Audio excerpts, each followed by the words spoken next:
এটা অহংকারীদের জন্য নিকৃষ্ট আবাস স্থল বানালেন। এই জায়গায় কোনো শান্তির জায়গা নয়, এই জায়গায় কোনো প্রকার আরাম আয়েশ করার সুযোগ থাকবে না, এরকম কোনো বিছানাও থাকবে না, খাবারও থাকবে না, হাঁটার জন্য কোনো শান্তির রাস্তা পাওয়া যাবে না। অত্যন্ত কঠোর এবং নিকৃষ্ট জায়গা, সেই জায়গা হলো জাহান্নাম। আল্লাহ তাআলা বলছেন, এই জায়গায় তোমাদেরকে বরাদ্দ করে দিলাম, তোমরা যদি ভালো আমল করতে, আমার কথাগুলো যদি শ্রবণ করতে, তোমাদেরকে এই জায়গায় না দিয়ে জান্নাতি স্থানে তোমাদেরকে পৌঁছানো করে দেওয়া হতো, তোমাদেরকে পৌঁছে দিতাম। তোমরা নিকৃষ্ট কাজ করেছো, এই জন্য নিকৃষ্ট স্থান তোমাদের জন্য বরাদ্দ করে দিলাম। পরের আয়াত আল্লাহ তাআলা বলছেন, আর যারা আল্লাহর প্রত্যেকটি আয়াতগুলো মেনে নিবে, নামাজ আদায় করবে, ভালো আমল করবে, মানুষকে সম্মান দিয়ে কথা বলবে, নিরপরাধ মানুষকে কোনো শাস্তি দিবে না, কোনো প্রকার মামলা দিবে না, তার থেকে অর্থ বিত্ত আয় করার চেষ্টা করবে না, দান্দাবাজি করবে না, চাঁদাবাজি করবে না, তাদেরকে হয়রানি করবে না, এই সমস্ত নেককার মানুষকে আল্লাহ তাআলা জান্নাতে প্রবেশ করাবেন।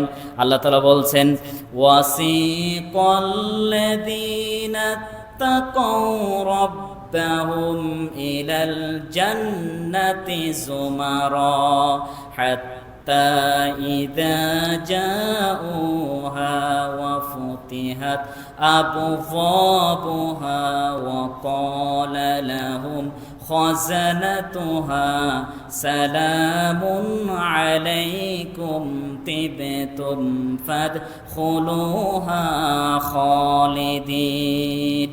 আল্লাহ তাআলা বলছেন, যারা জান্নাতি হওয়ার জন্য সিলেক্টেড হয়ে যাবে, তাদেরকে জান্নাতে প্রবেশ করানো হবে। দলে দলে তাদেরকে বিভিন্ন উপায়ে উপায়ে জান্নাতে আল্লাহ তাআলা প্রবেশ করাবেন, এবং জান্নাতের দরজা আগে থেকেই তাদের জন্য ওয়েলকাম করার জন্য খুলে দেওয়া হবে। এবং জান্নাতের গেটম্যান, যে সমস্ত দায়িত্বরত ফেরেশতাগুলো আল্লাহ তাআলা দিবেন, তাদেরকে সালাম অভিবাদন জানাবে। তোমরা দুনিয়ায় ভালো আমল করেছো, এজন্য তোমরা আসার আগে আমরা এখানে প্রস্তুতি গ্রহণ করে নিয়েছি, তোমাদেরকে ওয়েলকাম সংবর্ধনা জানার জন্য জান্নাতের দরজা তোমাদের জন্য ওপেন করে দিয়েছি।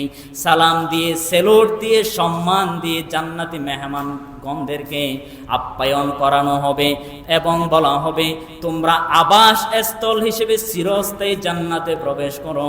1 বছর, 2 বছর, 5 বছর, 10 বছর, 100 বছর নয়, তোমাদের চিরস্থায়ী আবাস স্থল হিসেবে আল্লাহ তাআলা জান্নাত তোমাদেরকে সিলেক্টেড করে দিয়েছেন। এজন্য আল্লাহ তাআলা বলছেন, প্রথমত যারা মুতাকাব্বিরিন, আল্লাহকে ভয় করে দুনিয়ায় চলাফেরা করত, এই সমস্ত বান্দাদেরকে নৈকটবর্তী বান্দা বলা হয়। তারা প্রথম শ্রেণীর ক্যাটাগরি বান্দা হিসেবে আল্লাহ তাআলা জান্নাতি বানাবেন। এরপরে আবরার 2 নাম্বার দল হবে, যারা নেককার সৎ লোক, এদেরকে 2 নাম্বার দল হিসেবে জান্নাতে প্রবেশ করানো হবে। আল্লাহ তাআলা জান্নাতে এমনভাবে প্রবেশ করাবেন, আদম আলাইহিস সালাম থেকে শুরু করে শেষ উম্মতের শেষ মানুষ পর্যন্ত একসাথে জান্নাতে প্রবেশ করাবেন না। বিভিন্ন শ্রেণী বিভাগে কারা সবচাইতে আল্লাহর ইবাদত করত, তারা 1 নাম্বার ক্যাটাগরি, এরপরে দ্বিতীয়, এরপরে তৃতীয়, এরপরে চতুর্থ, পঞ্চম, এভাবে হাজার হাজার ক্যাটাগরিতে রূপান্তরিত হয়ে যাবে। এক এক ক্যাটাগরি একদল জান্নাতে প্রবেশ করবে, তারা প্রবেশ করার পর আরেক দল প্রবেশ করবে, তারা প্রবেশ করার পরে আরেক দল প্রবেশ করবে। এভাবে আল্লাহ তাআলা সকল দলকে আল্লাহ তাআলা জান্নাতে প্রবেশ করাবেন, এবং প্রত্যেকটি দল হবে আল্লাহ বেরো, তারা আল্লাহর ইবাদত করত, ভালো আমল করত, মুসলমান হিসেবে নিজেকে স্বীকৃতি দিত। এই সমস্ত আল্লাহ রব্বুল আলামিন নেককার এবং ভালো মানুষগুলোকে এক একটি স্তরে স্তরে জান্নাতের স্থান তাদেরকে দেওয়া হবে। High class, low class, medium class, এভাবে শ্রেণী বিন্যস্ত আকারে তাদেরকে আল্লাহ তাআলা সম্মান দিবেন, জান্নাতে প্রবেশ করাবেন।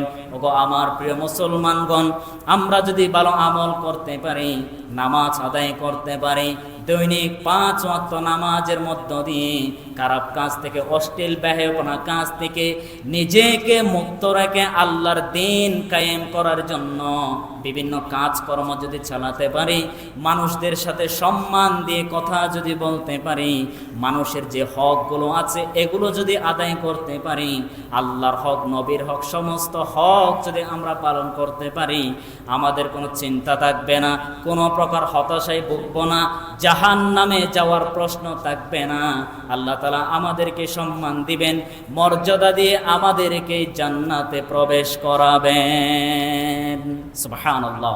আল্লাহ তাআলা বলছেন, যে সমস্ত মানুষ কাফির, নাস্তিক,